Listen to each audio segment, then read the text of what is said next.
Life Media, America's leading source for life improvement, presents Jim Rohn, Living an Exceptional Life.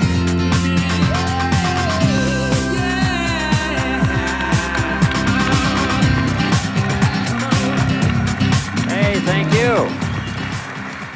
How's everybody? Nice to see you.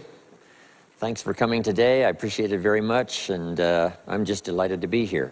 How many of you have never seen me before? This is your first time. Wow, everybody. I keep thinking I'm famous, but I guess, that settles that. Anyway, nice to see you. I've got some interesting ideas to share with you. If you're ready, say I'm ready.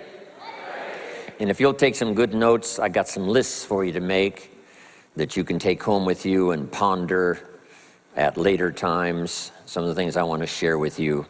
I was raised in Southwest Idaho. My parents gave me an incredibly excellent start in my life, which I appreciated very much. But I quit school at age 19, unfortunately. My reasoning was, I'm smart enough to get a job. How much smarter do you need to be? And with that shallow thinking, I quit school, age 19, and got a job, went to work. A little while later, got married, started a little family, and I'm struggling and, trying to do my best. But it seems like each year I'm falling just a little bit further behind. Finally, age 25.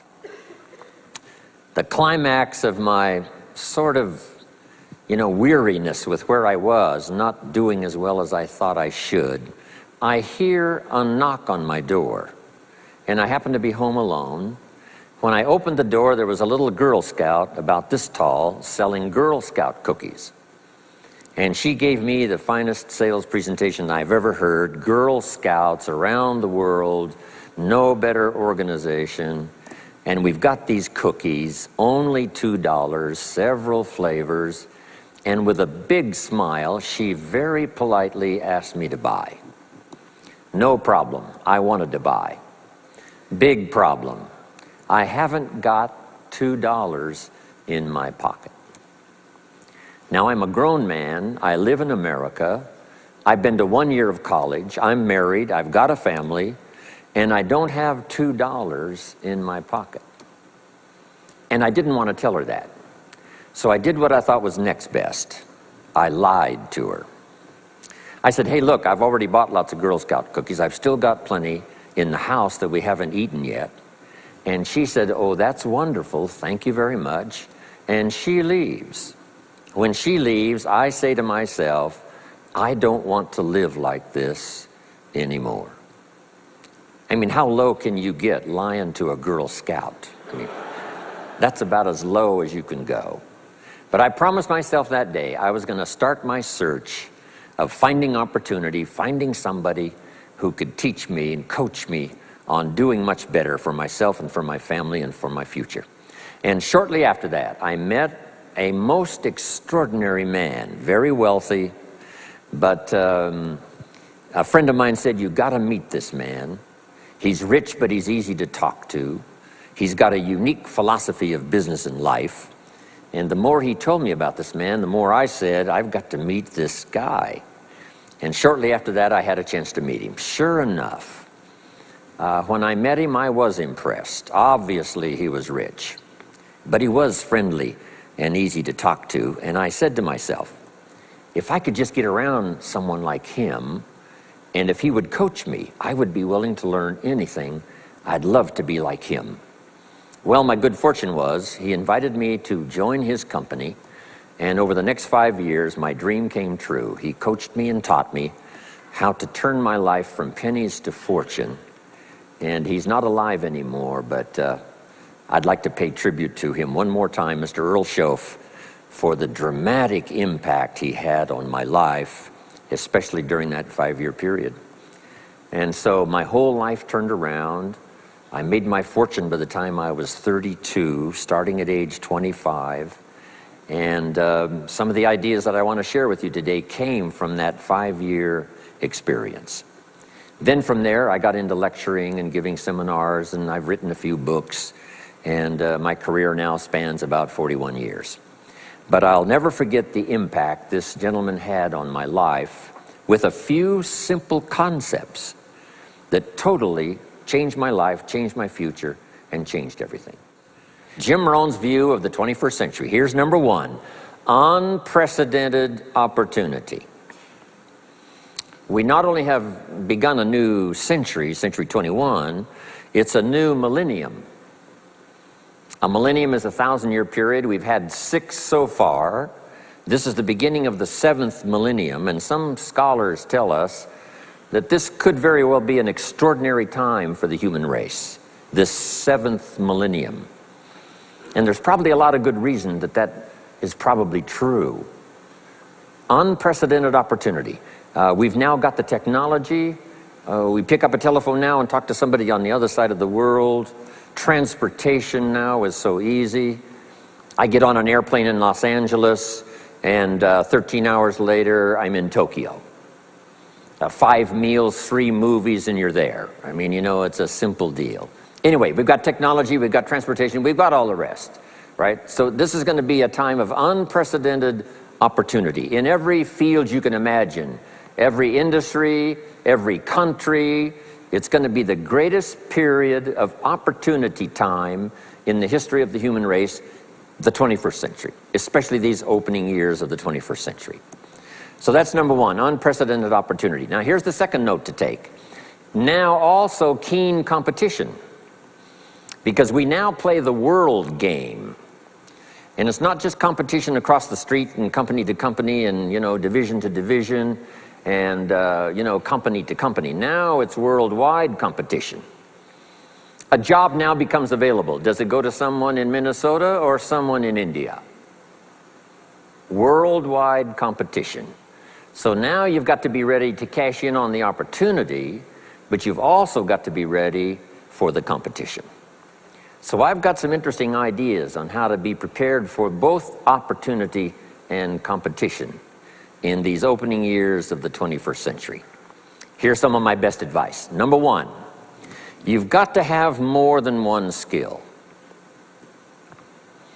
It's okay to have one skill, but I'm telling you, if you want economic safety for the future, especially this century, my personal opinion, you need more than one skill.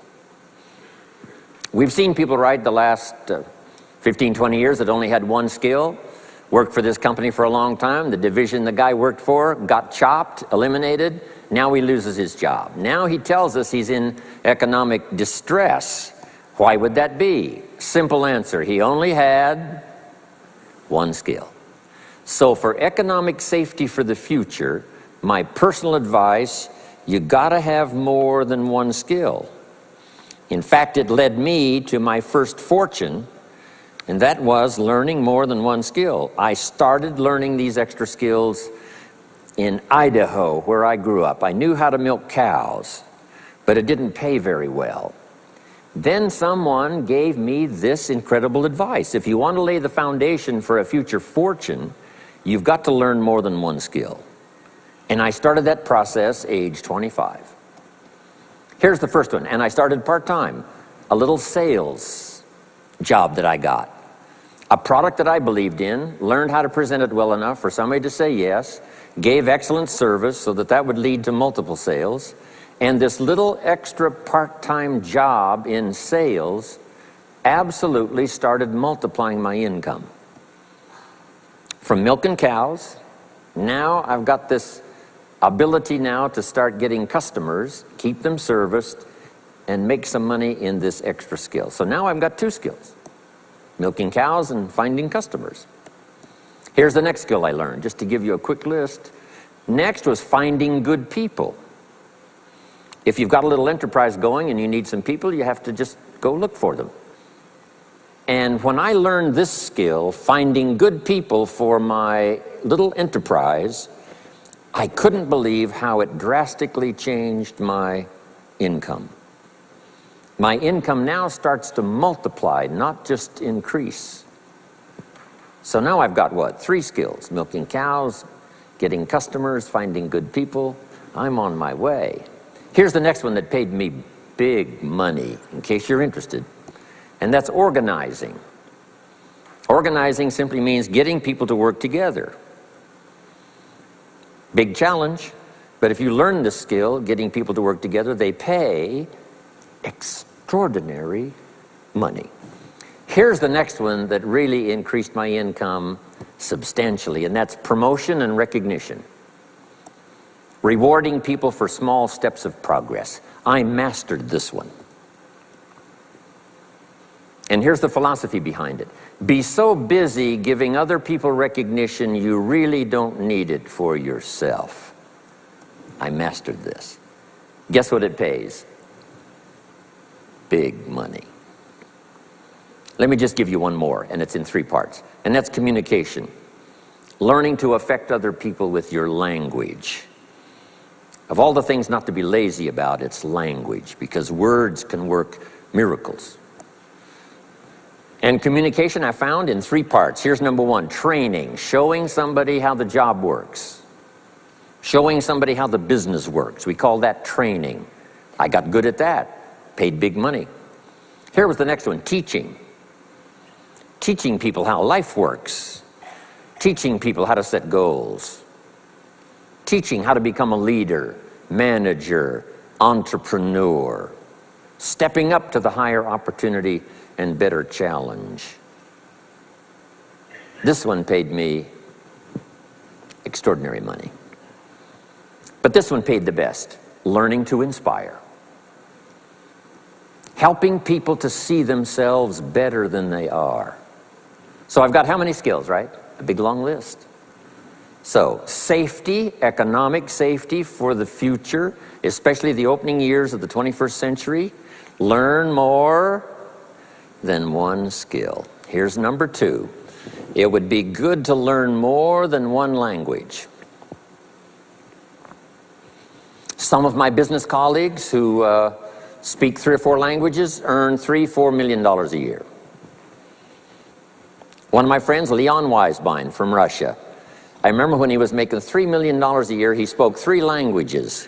Here's what he said, I think I'll learn another language, make another $1 million.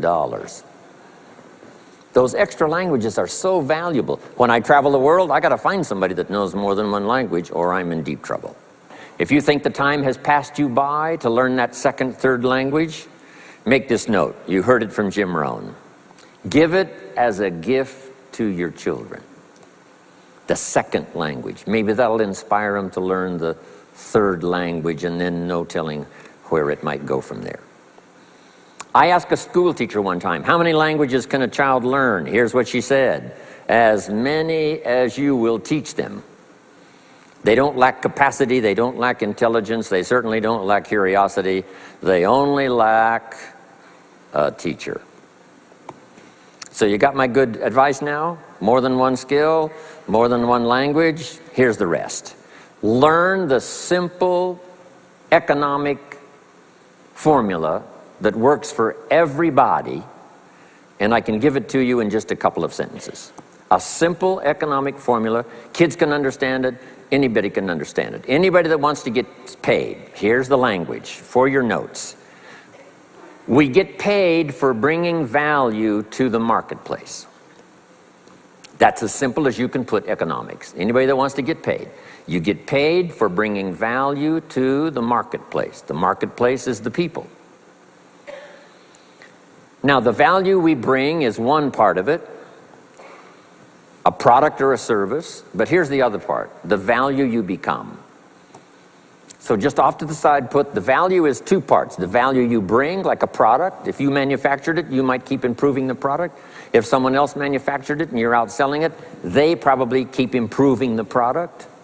But this is the one you have to work on yourself. The value you become, like an entrepreneur, a leader, a teacher, supervisor, manager.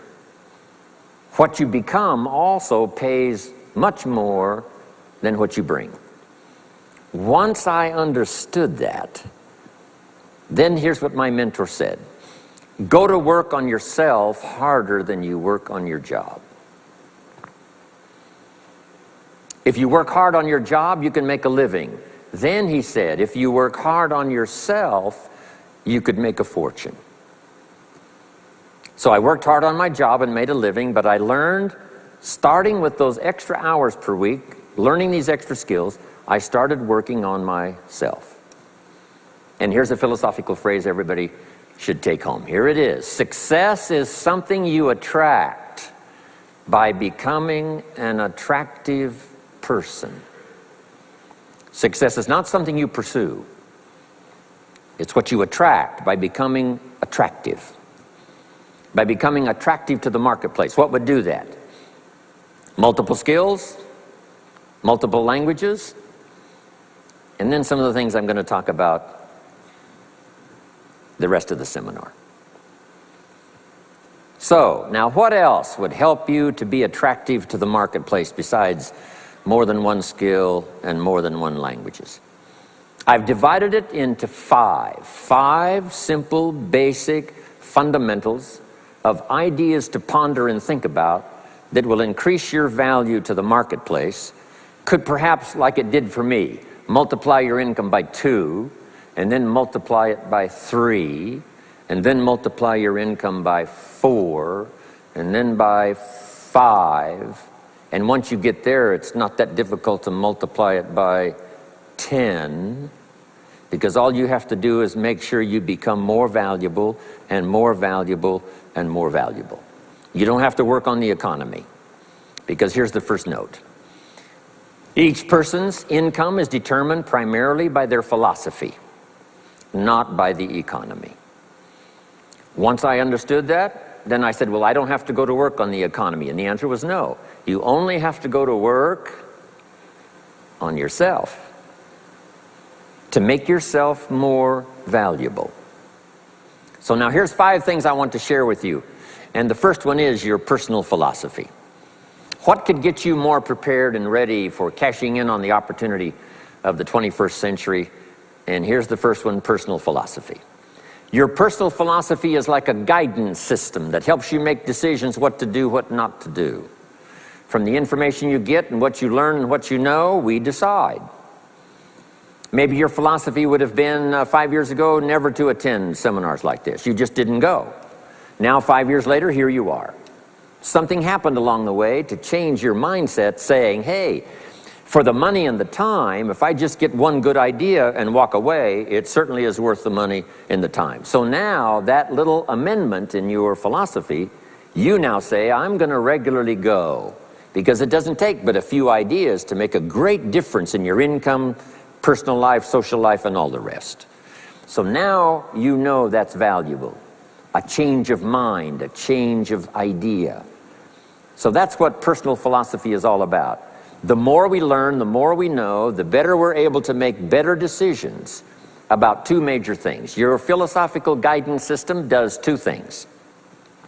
For your notes, number 1, helps you to see the dangers on one side so you can avoid those. But here's what else your guidance system does. Personal philosophy helps you to see the opportunities on the other side so that you can expand those, maximize those. And here's what that's called. The game of life is to minimize the dangers and maximize the opportunities. And the more we know and the more we learn, the more experience we gather in sessions like this, from the sermon on Sunday morning to the books we read and all the rest, helps us to keep continually adjusting our philosophical guidance system so that we minimize more dangers, maximize more opportunities. That's really the game of life. I couldn't put it much more simply. So number 1, we're affected by what we know. Now, how do we know more things and learn more things that'll help us readjust our thinking so we can avoid the dangers, maximize the opportunities? Here's number 1, learn from personal experience. One way to learn to do something right is what? First do it wrong, right? Mess up, and then you say, wow, that was costly. I'm never going to do that again. So one way to learn to do it right, first do it wrong. Sometimes a negative experience turns out finally to be positive. They say if you survive your first heart attack, you may now live to be a very old person. Why is that? Well, that first heart attack, if you survived it, is called a wake-up call. And maybe the doctor said, one more of these and you're history. And you said, wow. And you make it for the health food store. And you start reading every book you can find on good nutrition, how to avoid another one of these heart attacks, and you start jogging and start walking and doing all of the stuff, and this total change of lifestyle could now save your life and cause you to live to be a very old person. Here's what my mentor said, that's some of the best advice I ever got. He said, Mr. Rohn, if you will change, everything will change for you. If you'll start making personal changes, your income will change, your health will change, your future will change, everything will change, if you're willing to start making the changes. So sometimes a negative experience now causes us to really make a sudden shift in our philosophical guidance system that says, hey, I'm never going to let this happen to me again. Fantastic. Now here's the next way to learn, and that is to learn from other people's experiences, whether they are negative or positive. It's too bad failures don't give seminars like this. Wouldn't that be good information? Now, we don't want to pay them, so they don't lecture. But their information would be valuable. If you know a guy that's messed up his life for 40 years, you have to say, John, would you spend a day with me? And I will bring my notebook and take good notes. A good-looking guy like you, beautiful family, every reason to do well, threw it all away. Teach me how for the last 40 years you messed it all up. And he tells you, and you take good notes. Learning from the negative side of someone's experience. If somebody tells me these eggs are rotten, I'm not going to make an omelet and try it, right? I'm just going to take their advice and their know-how. So, learn number one from your own experiences, learn number two from other people's experiences. And my mentor taught me to always keep a journal. Here's what he said, don't trust your memory. If you want to live a dynamic life, multiplying your income, multiplying your future, be a good student. If a good idea comes your way, write it down, then ponder it, then perhaps go do it. Okay. Now, your philosophy comes from what you learn, comes from what you know, comes from other people's experiences. 3 ways now to learn from other people. Here's number one, learn from what you see. One of the great watchwords of these early years of the 21st century, pay attention. If you just watch, you can pick up clues. Success leaves clues. And if you'll be a better observer of the winners and the losers, those that are doing well and those that are falling behind, and just take mental notes and good notes and say, I'm going to adjust what I'm doing based on what I see. Here's number 2. We learn so much from other people based on what we hear. Here's good advice on that. Be a selective listener. Listen to voices of value that have experience, ideas, reputation, something valuable to share. Now here's number 3. Read all the books. Now there's millions of books, so you can't read all the books. But make this note. Read all the books you need to read to make you as wealthy as you want to be, as healthy as you want to be, as prosperous, as productive, as unique a human being as you want to be. Read all of those books. Don't leave those books go unread. My mentor got me started on my library when I was 25. I got one of the best. If you saw my library, you would be impressed. I haven't read everything in it, but I feel smarter just walking in it, right? My library. I was smart enough to buy it all. Now I got to be smart enough to read it all. Now jot this down. When you do read, you have to sort through what you read and decide which is valuable to try. That's part of the process of learning.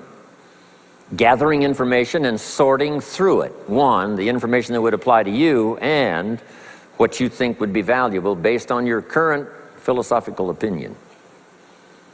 So read all the books. Our lives are greatly affected by what we learn and what we know. Now here's number 2 of these very basic 5 things I want to share with you. First, your personal philosophy. Here's number 2, your attitude. First, we're affected by what we know. When I talk to the kids in high school classes, college classes, that's the first thing I tell them. Get the information while you're here. Right? Nothing worse than being stupid when you get out of school.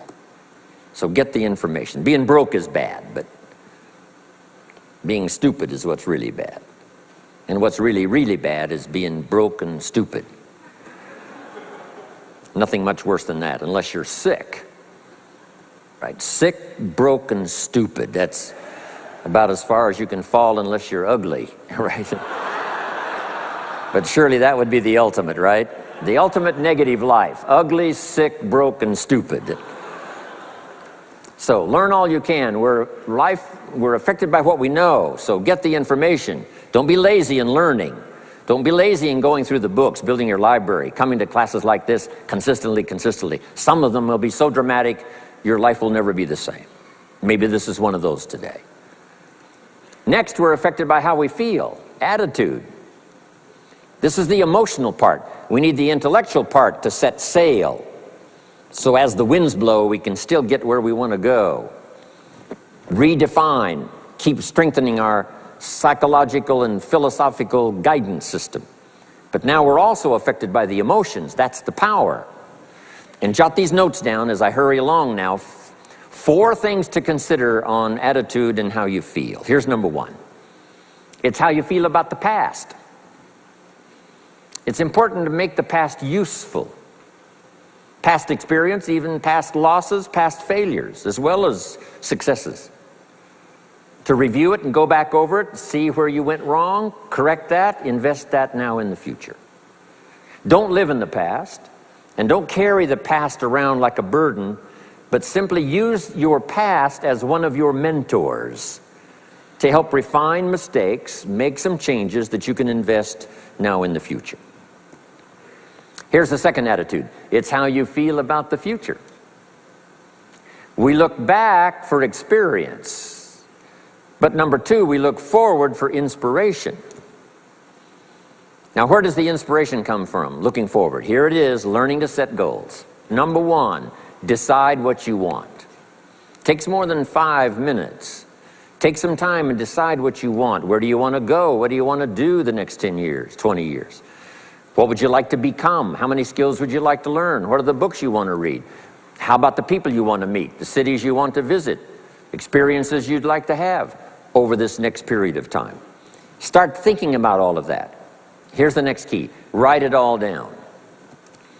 Building a life is like building a house. You wouldn't start building the house until you had it finished. Wouldn't you look foolish starting to build the house if it wasn't finished first? What if you were laying bricks and somebody came by and said, "What are you building here?" And you said, "I have no idea." See, they would take you away to a safe place.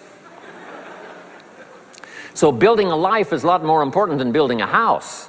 And yet people treat it so carelessly and so casually about planning and making plans for what they want their life to work out to be. So I'm asking you not to be casual anymore. Start designing the future for yourself, for your family, for your business, for your future. Okay, decide what you want. Okay, so from the past we get experience, from the future we get excitement, inspiration by setting goals. Now here's the next advice. Put everything on your list of goals. Little things, insignificant to someone else but important to you. A goal list is important. You don't have to publish it in the local newspaper. My Japanese friend, Toro Ikeda, San Jose, California, put on his first list, a Caucasian gardener. I said, go Toro. Back then everybody had a Japanese gardener. He said, no, I'm Japanese. I want a Caucasian gardener. I like that. So set goals. Set the goals that'll turn you on, goals that'll get you excited. Put everything on your list. Now, here's the next attitude. It's very important how you feel about everybody. If you want to be a leader extraordinaire, here's what you learn. Each of us need all of us. One person doesn't make an economy. One person doesn't make a symphony orchestra. It takes all of us for each of us to be successful. Each of us need all of us, and all of us need each of us. Each gift is important as we bring it to the table, as we bring it to the country, as we bring it to the community. Learn to appreciate that. Each of us need all of us. Now here's the last one on attitude. It's how you feel about yourself. Nothing more powerful than self-confidence to start multiplying your income by 2, by 3, by 5, by 10. And where does that come from? Make the note. It comes from self-esteem. Doing the things you know you should do, and at the end of the day, your self-esteem is soaring and high. You've met the people you said you'd meet. You made the calls you said you would make. You did the things that you required of yourself to do. And at the end of the day, you feel great about yourself. That is one of the greatest motivating factors for the future. Self-esteem, feeling good about yourself. Now let me give you the miracle piece of this formula. If you're ready, say, I'm ready. Here it is. Number 3 is activity. We're affected by what we do. Now we've gotten to the formula of how to turn ideas into reality, how to turn imagination into substance. It's called number 3, activity. So add these notes to it now. Activity is the work. Activity is the labor. You might add labor pains. I'm short on personal experience here, but the mothers in the room would tell us that we know what that's all about. Labor pains. Why would an upcoming potential mother be willing to put herself through maybe a rather painful experience? She said, that's an easy answer. And it's for your notes. It produces new life. Why wouldn't she put herself to the labor? Now comes the miracle of new life. And whether it's new career life, or new business life, or new friendship life, or new married life, or new life of any kind, it has to come from the work. It comes from the labor. In fact, labor was so important. Here was the original formula for labor. If you have forgotten it, remind yourself. For your notes, 6 days of labor and what? 1 day of rest. Now it's important not to get those numbers mixed up. Why is that? Here's why. Why not 5-2? I don't know, maybe 5 and 2 would be okay. If God would have thought of 5 and 2, he might have made it 5 and 2. Right? You can't think of everything when you're putting one of these together. But maybe one of the reasons for 6-1, jot this down now. If you rest too long, the weeds take the garden. Not to think so is naive. As soon as you've planted, the busy bugs and the noxious weeds are out to take it. So you can't linger too long in the rest mode. You've got to go back to work. 6 days of work, then rest and spirituality and friendship and change of pace. And then go back over the last 6 days. What did I do? What did I miss? Who did I miss? What happened? So that I can invest those corrections in the next 6 days of higher productivity. Have you got that now? 6 days of work, 1 day of rest. Don't get the numbers mixed up. Activity. Now, activity finishes the miracle. Good question for your notes. How did this convention center get here? Let me give you the steps. Number 1, somebody saw it while the property was vacant. You say, well, how could you see a convention center if it isn't here? It's the only way it will be here. And somebody has to see it so clearly they can draw a picture of it, saying, this is the convention center. You say, no, it isn't there. They say, yes, this is the convention center. The artist's rendering shows you a picture of what isn't there. That's the beginning of imagination. So to turn nothing into something, here's what you do. Imagine the possibilities. That's why we recommend testimonials for someone to say, hey, I started with pennies and I made a fortune. And when they finish, sometimes they say something like this, if I can do it, what? You can do it. And we start imagining the possibilities. Here's number 2, have faith to believe that some of them are possible for you. And both imagination and faith are powerful forces, but we still don't have a hotel. We still don't have a house. Even though those are powerful forces, it is the beginning. Now, imagination and faith must be deposited in activity or it is wasted. But the finishing touch of the miracle process is now, go to work. Go to work and build a better career. Go to work and build good health. You can't have good health without the work. When did we start hearing that phrase? No pain, what? No gain. You got to do the work. You can read all the books until you're wise. You can have faith and believe until it is extraordinary. But now you must go to work. And if you'll learn to appreciate the work that produces the miracle of good health, the miracle of a career, the miracle of a relationship, the miracle of a fortune. Only humans now can do this. The birds of the field can't do it. No other life form can imagine and create something from nothing. Have faith and then build it and make it real. Only humans. It's an extraordinary gift. Depends on how often you use it. So number one of the ideas I wanted to share with you to make this an extraordinary opening year century for you is philosophy. We're affected by what we know. Second is attitude. We're affected by how we feel. Third is activity. We're affected by what we do. Now here's the final two pieces. Number four, learn to measure progress. Once you've set up a project now, you want to turn nothing into something. Now you must measure your progress. How are you doing? Here's how we teach it to our children. Life expects us to make measurable progress in reasonable time. Measurable progress in reasonable time. That is the game of life. So part of it is not just to set up the proposed project, but as we start working on it, we start measuring how we're doing. Now first, what is reasonable time? You can't ask someone every 5 minutes, how are you doing now? See, that's too soon. Guy says, I haven't left the building yet. Give me a break. Now, we can't wait 5 years. That's too long. So there's reasonable time. So make this note now. What is reasonable time? One, at the end of the day. A conversation a father should have with his daughter today, because the magic is there. If he waits till tomorrow, the magic may be gone today. Next is a week. Make that note. Usually, we get paid by the week. Somebody adds up our value to the marketplace, out comes the check. The next week, somebody adds up our value to the marketplace, out comes the check. What I learned to do is to change my value to the marketplace so the check kept getting bigger and bigger and bigger. I didn't have to change the economy, I only had to change myself. Measure your own progress. Success is a numbers game.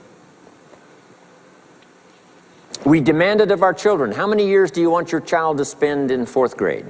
Approximately. About 1 year, right? You say, well, if they're nice kids, would you give them 3 or 4 years? You say, no. This is not a nice game. This is getting ready for the future.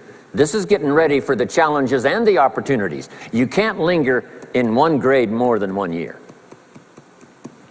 Now make this note.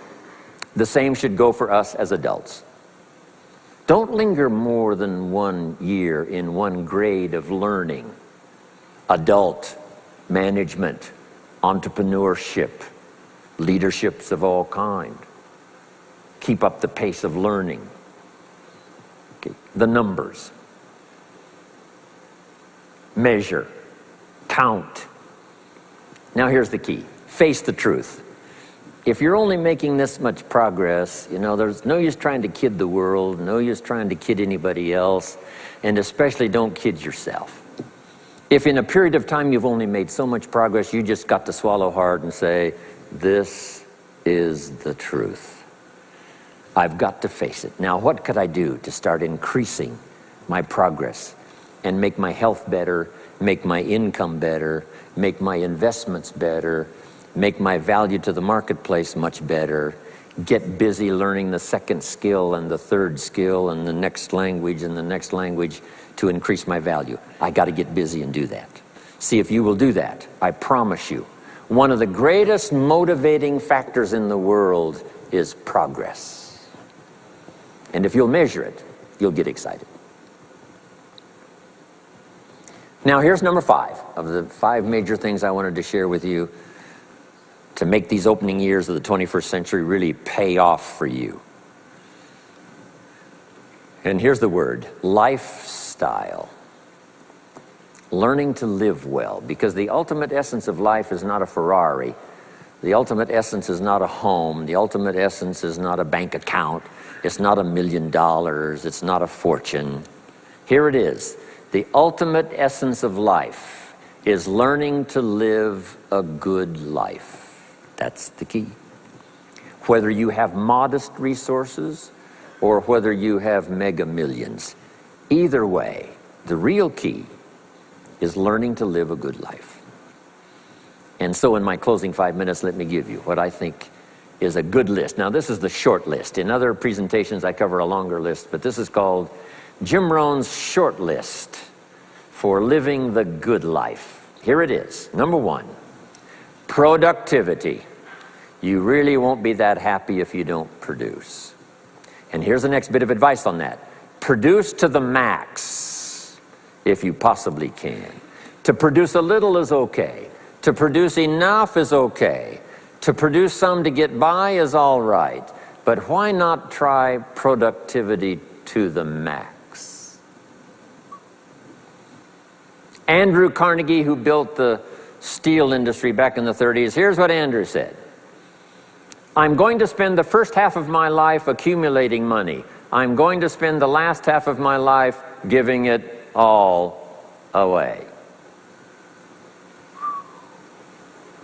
He got so inspired by that goal that the first half of his life he accumulated $400 million, which back in the 30s was a lot of money. A mega fortune. Guess what he did the last half of his life? He gave it all away. I got a good question for you as we close. Here's the question. What's got you turned on? What's got you up early? What's got you eager to face the day?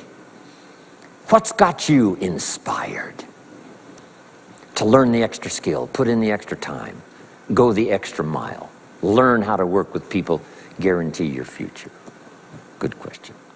Here's number 2, good friends. You got to have good friends.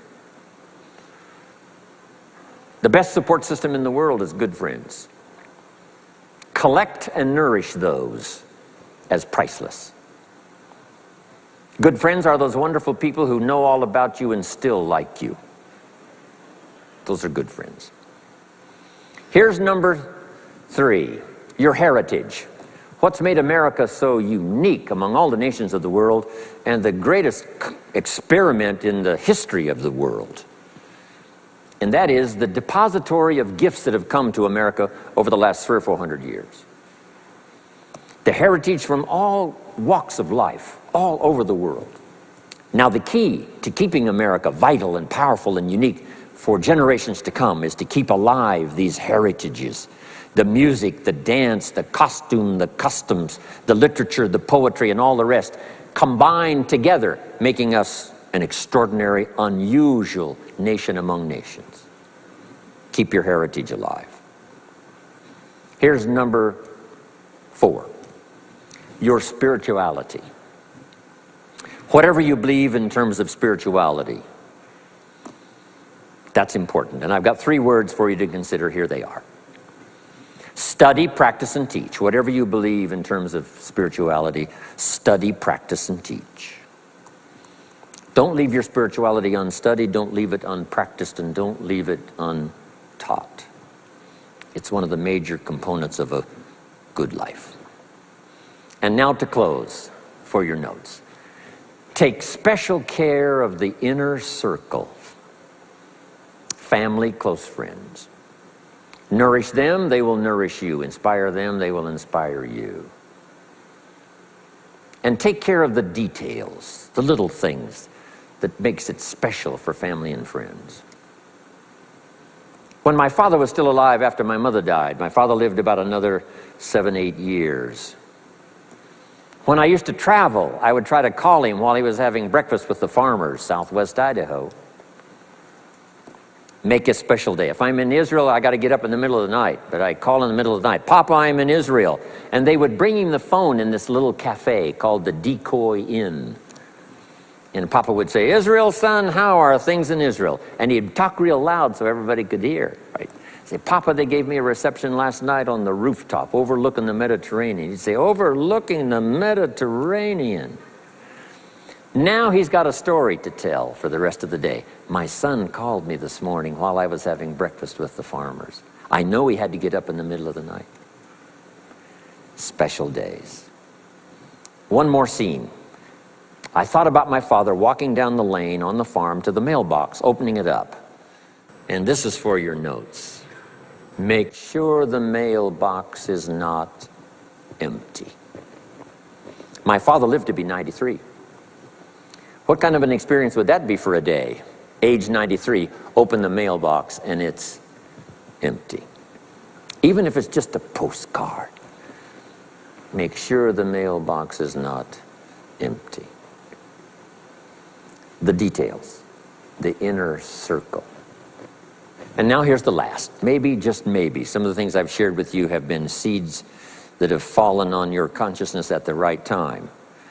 And then if it turns into something valuable for you in the future, that will be well worth my coming, being away from my grandchildren and my children for a little while, to come and deposit the best of my experience with all of you today. Thank you very much. God bless.